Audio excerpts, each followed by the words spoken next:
Assalamualaikum warahmatullahi wabarakatuh. Saya Windu Sayakti dari English Education 2A akan mempresentasikan hasil diskusi kami dari kelompok 4 dalam mata kuliah Manajemen Pendidikan yang diampu oleh dosen Pak Arif. Dan di sini saya akan menyampaikan tentang manajemen sekolah.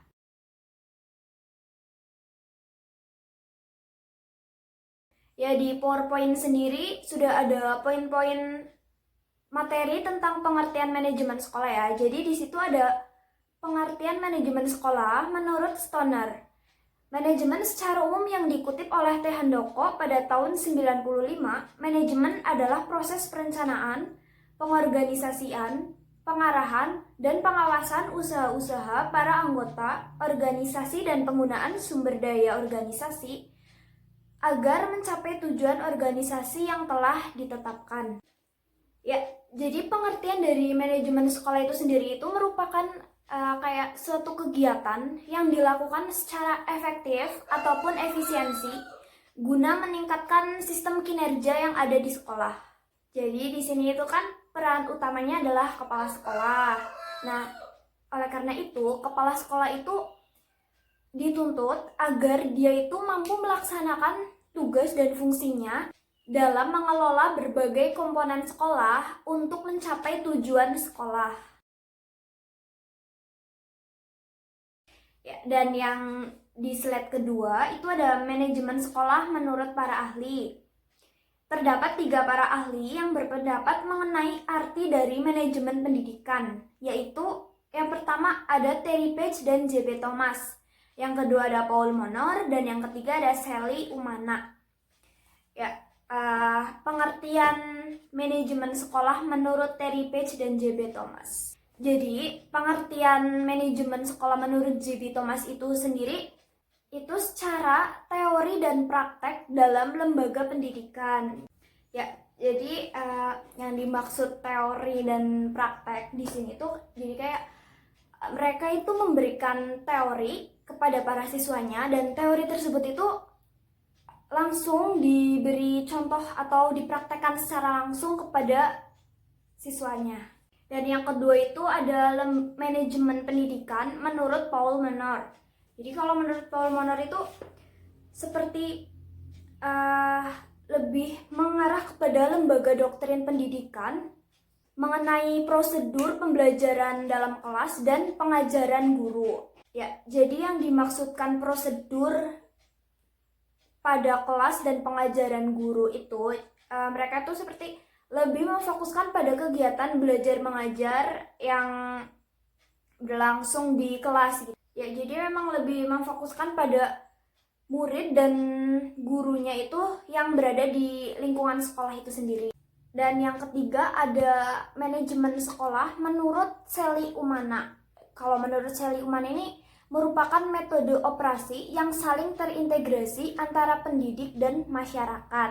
Nah, jadi di sini tuh lembaga manajemen pendidikannya itu lebih luas lagi. Kalau tadi kan masih seputar di lingkungan sekolah. Nah, kalau yang menurut Sally Umana ini, jadi dia tuh kayak lebih luas lagi. Jadi antara yang berada di lingkungan sekolah dan yang ada di masyarakat gitu. Jadi memang pembelajarannya harus lebih secara menyeluruh atau lebih luas.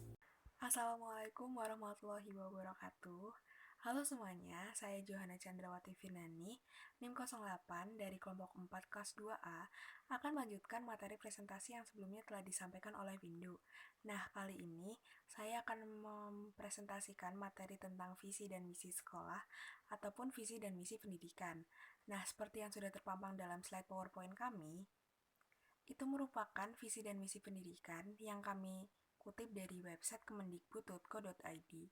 Maka dari itu, dapat kami simpulkan bahwa visi merupakan serangkaian kata yang menunjukkan impian, cita-cita, ataupun nilai inti dari suatu organisasi atau instansi.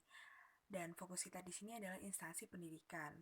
Sedangkan misi merupakan tahapan yang harus dilalui untuk mencapai visi. Dan seperti yang kita tahu bahwa visi dan misi setiap sekolah itu berbeda-beda. Lalu bagaimana sih cara membuat visi dan misi setiap sekolah itu? Yang pertama, kita harus mengenali lingkungan sekitar sekolah tersebut.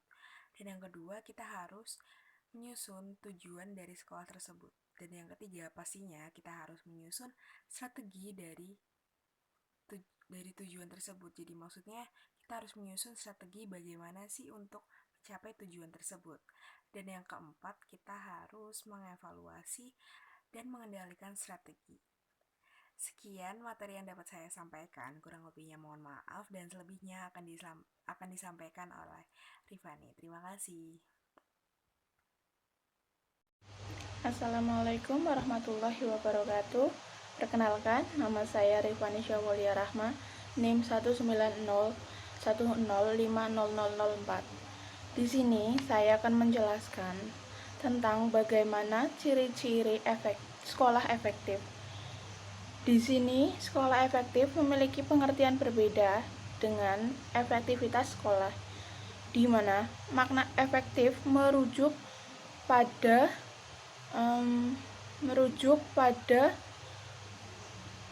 kemampuan menghasilkan sesuatu atau mampu mencapai tujuan. Sedangkan efektivitas di sini merupakan ukuran yang menyatakan sejauh mana sasaran tujuan tersebut telah dicapai. Definisi menurut ACD Council of PNC Association tahun 2007, those that successfully progress the learning and development of all of the students. Definisi ini dapat dimaknai dengan bahwa sekolah efektif adalah sekolah yang mampu meningkatkan dan mengembangkan belajar para peserta didiknya secara sukses. Sekolah efektif juga memiliki banyak sekali indikator yang sangat beragam, tetapi tetap mengarah pada kualitas hasil pembelajaran para peserta didik tersebut. Menurut